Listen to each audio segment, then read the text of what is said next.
제가 아까 얘기했지만 제가 2003년에 신림동에 와서 처음 강의를 시작했거든요. 그래서 쭉 횟수로 따져보니까 올해가 이제 18년 차 정도 되겠더라고요. 그리고 내년, 내후년 뭐 이렇게 되면 이제 딱 만으로 20년을 채우게 되겠는데, 그동안에 한 18년 가르쳤으니까 그 저한테 배운 사람도 당연히 많을 거고, 그 중에 합격한 사람도 많을 거 아니에요. 아마 모르긴 몰라도 외교는 한 그래도 한 18년 동안 그래도 300명 넘게는 제가 저하고 공부하고 합격한 사람들이 있을 거고, 행시까지 다 하면 뭐 한 1000명 넘지 않을까 이렇게 생각이 드는데, 그 숫자가 적은 숫자는 아니에요. 그래서 제가 꽤 많은 사람들 이렇게 쭉 봤고, 그 중에 제 기억에 남는 아주 좀 특별한 수험생들도 있고, 그 다음에 굉장히 노력해가지고 기억에 남는 수험생도 있고 한데, 제가 한 18년 동안 가르치면서 얻은 한 가지 결론이 있어요. 저도 외무고시 시절에 시험을 준비하다가 2003년 마지막 시험을 보고 이제 그만두고 이제 이 강의를 시작하게 됐는데, 저도 꽤 오래 공부했는데, 제가 공부할 때는 저는 나름대로 되게 열심히 노력해서 한다고 했는데, 나중에 시간이 지나고 제가 가르치는 입장에서 저를 이제 다시 몇 년간 공부했던 저를 이렇게 다시 들여다보면 성실하게 노력은 했던 것 같은데 전략은 없었던 것 같거든요. 그래서 제가 얻은 결론이 뭐냐면, 시험에 합격하는 게 여러분들의 이제 지상 과제고 제일 중요한 목표잖아요. 그것도 제일 좋은 그림은 올해 열심히 준비해서 내년 시험에 6월 달에 시험 딱 보고 2차 합격하고 3차 끝내서 이제 연수원 가고 이렇게 외교원 들어가서 이렇게 되는 건데, 제가 지금까지 알고 있는, 그래서 제가 갖고 있는 결론은 뭐냐면 두 가지가 필요한데, 합격하려면 하나는 성실하게 노력하는 거예요. 뭐 이거는 제가 얘기 안 해도 여러분들이 되게 잘 알 거예요. 그리고 잘 알지 않더라도 뭐 이걸 막 이론적으로 배우고 이럴 문제는 아니니까, 이론적으로 잘 이런 거에 대해서 아주 구체적으로 생각 안 해봐도 당연히 노력 안 했는데 합격할 리는 없으니까 이거는 잘 아실 텐데, 두 번째 필요한 게 저는 더 중요하다고 생각하는데, 전략이 있어야 된다고 생각하거든요. 그러니까 모든 노력하는 사람이 모두 다 합격하는 건 아닌데, 노력을 안 하면 할 수 없으니까, 만약에 우리가 수학식을 좀 인용하자면 필요 조건에 해당하는 거라고 생각하거든요. 노력은 안 하면 아웃인 거죠. 그러니까 뭐 당연히 이 높은 경쟁률에서 합격하려면 부단히 노력해야 되니까, 그건 뭐 두 번 얘기해봐야 잔소리밖에 안 될 얘기고, 핵심은 대부분 사람들이 노력을 해요. 그리고 굉장히 노력을 많이 해요. 아마 자기 일생에 이 정도까지 노력해 본 적이 없을 정도로 노력해서 준비할 거예요. 왜냐면 인생이 걸려 있으니까. 특히 앞으로의 20, 30년 동안에 자기 직업을 결정하는 거고 자기 미래를 결정하는 거기 때문에 대학 들어가는 것보다 더 열심히 노력할 확률이 높거든요. 근데 노력한다고 다 되진 않아요. 여러분들이 잘 알지만 합격자 수보다는 불합격하는 사람 숫자가 훨씬 더 많거든요. 그러면 합격하는 사람들은 합격하는 약간의 나름의 비결들이 있어요. 예를 들면 2차 시험을 보고 3차에 떨어진 사람들 있잖아요. 그 사람들은 다음에 1차 면제되고 2차 보는데 대부분 그 다음에도 붙어요. 왜 그러냐면 어떻게 쓰면 점수를 받는지 알아요. 그러니까 전략이 있어요. 내가 어떻게 쓰면 이 사람들이 좋아할 거야. 뭐 이런 전략이 있는 거예요. 근데 그것까지 만드는 과정이 좀 어려운 건데, 만약에 그 단계를 어느 정도 딱 단계를 밟아서 올라가면 그 다음에는 그 밑으로 잘 웬만해서 떨어지지 않아요.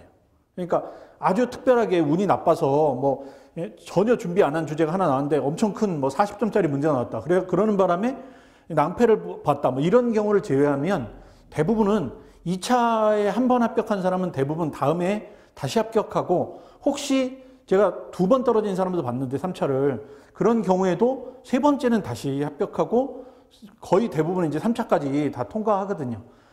그래서 중요한 건 뭐냐면, 얘가 전제가 되면 그 다음에 얘가 있어야 합격이라는 걸 만들어낼 수 있는 것 같거든요. 제가 그동안 본 걸로는 그래요. 다만 이제 노력을 했는데 전략이 잘 안 쓰면 굉장히 오랫동안 공부해서 본인도 좀 힘들고, 그 다음에 본인을 지켜보는 주변 사람들도 좀 힘들고, 이렇게 되는데 그래도 절박하게 노력하는 사람들은 어쨌든 뭐 횟수가 좀 길어져도 합격은 해요. 근데 좀 시간이 걸려요.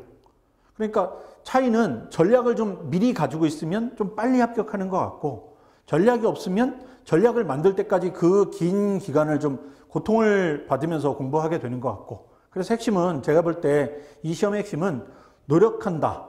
옛날 저희 위에 이제 어른들이 뭐 3시간 자면 합격하고 4시간 자면 떨어지고 뭐 이런다고 했는데 뭐 그거는 맞진 않는 것 같고 또 3시간 자나 4시간 자나 병원 가는 건 비슷하니까 아마 그거는 맞지 않는 것 같고 대신에 전략이 있는 사람은 좀 빨리 합격하는 것 같고 전략이 없으면 좀 오래 고생하는 것 같거든요. 그래서 제가 이제 오늘 얘기하고 싶은 제일 포인트는 요거 전략에 대한 얘기를 좀 하려고 해요. 우리가 되게 먼 나중 이야기처럼 생각되겠지만 이게 시간이 좀 빨리빨리 지나가고 있고요. 지금 벌써 4월 이제 오늘 15일인데 4월 반쯤 지났거든요. 평상시 같으면 지금 아마 경제학 예비순환 열심히 돌아가고 있을 텐데 코로나 때문에 지금 경제학 먼저 들어오고 뭐 이렇게 하면서 지금 이제 국제정치를 오늘 이제 개강하게 됐는데 내년 6월에 우리 이제 코로나 이게 좀 정리가 되고 나면 내년에 시험은 거의 예전처럼 이제 치러지게 될 거고 그러면 6월 말이나 늦어도 7월 초에 이제 여러분들이 시험을 볼 거예요. 딱 지금부터 1년, 그러니까 12개월하고 아마 2달 정도 기간 정도가 여러분한테 주어진 내년 시험까지 주어진 기간인데 우리가 2021년 6월 말이라고 생각하고 아니면 7월 1일 정도로 생각하고 한번 여러분들이 머릿속에서 한번 그림을 그려보세요. 2차 시험을 볼 거예요. 시험장에 가서. 내가 얼마큼 많이 준비했는지 막 좀 불안불안하고 혹시 내가 모르는 생판 모르는 게 나오면 어떡할까 막 걱정을 하고 시험장 가서 시험 문제를 보고 그중에 한 3문제 다 알고 내가 준비가 잘 돼 있으면 아마 굉장히 빠르게 자기가 만들어 놓은 걸 열심히 써서 올 거고 그중에 한 문제라도 좀 내가 준비가 좀 철저하지 않았다 그러면 2문제는 잘 쓸 거고 1문제는 적당히 이제 어떻게든 다 점수를 받으려고 되게 노력할 거고 한 문제는 너무 아무도 준비하지 않은 폭탄 문제 같은 게 나오면 모든 사람이 다 이제 똑같이 그 시험장에 다 한숨 소리 들릴 거고 그리고 나서 이제 대부분 이제 그 문제 나오시고 2문제를 가지고 내가 어떻게 다른 사람보다 조금이라도 더 잘 쓸까 뭐 이런 걸 이제 고민하면서 시험을 볼 거예요. 다시 중요한 건 2021년 그 6월 31일이 됐든 7월 1일이 됐든 그날 시험장에 가서 여러분이 시험을 보고 나서 제일 중요한 여러분의 제일 아주 좋은 비전은 그 시험을 잘 치르고 좋은 점수를 받아서 그의 시험 점수가 높아서 합격하는 걸 거란 말이에요. 그래서 핵심은 뭐냐면 좋은 점수를 받는 거예요.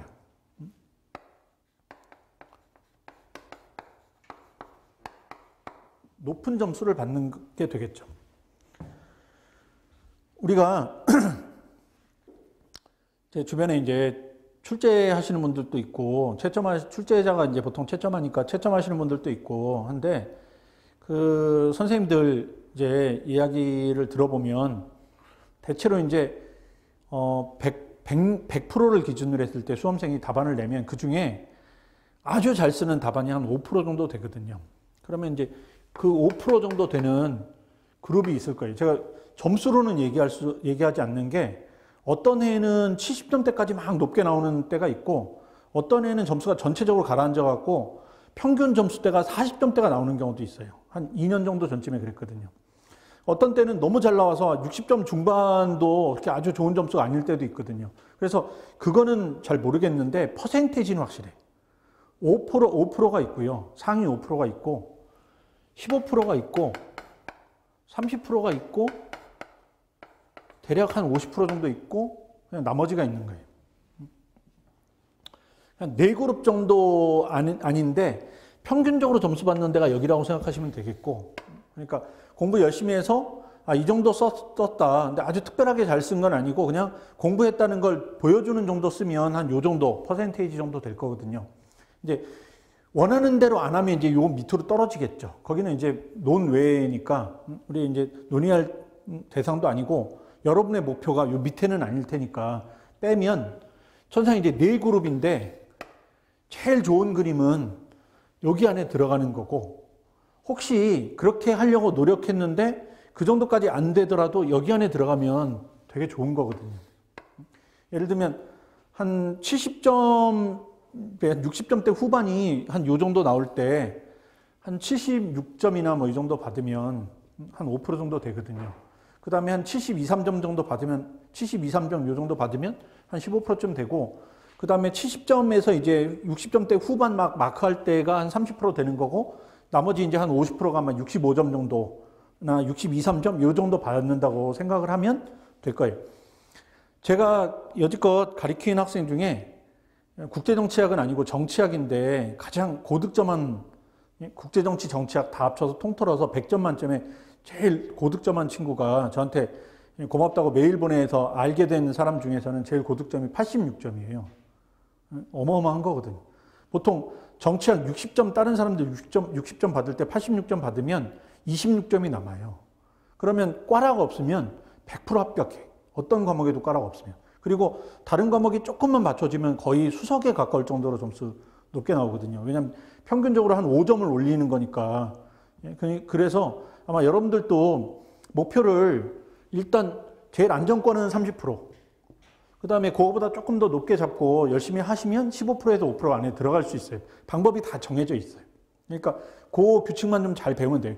여기서 핵심은 여러분이 어느 그레이드로 갈 거냐인데, 어느 그레이드로 가느냐는 결국 여러분이 얼마나 잘 쓰느냐예요. 다시 세 가지를 얘기할 건데,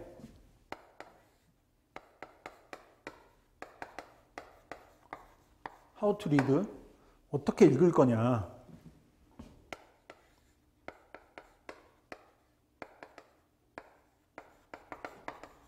how to write, 어떻게 쓸 거냐, 그 다음에 how to think, 어떻게 생각할 거냐. 이게 다른 말로 하면 way of reading, 읽을 거, way of writing, way of thinking. 세 가지라고 생각을 해요.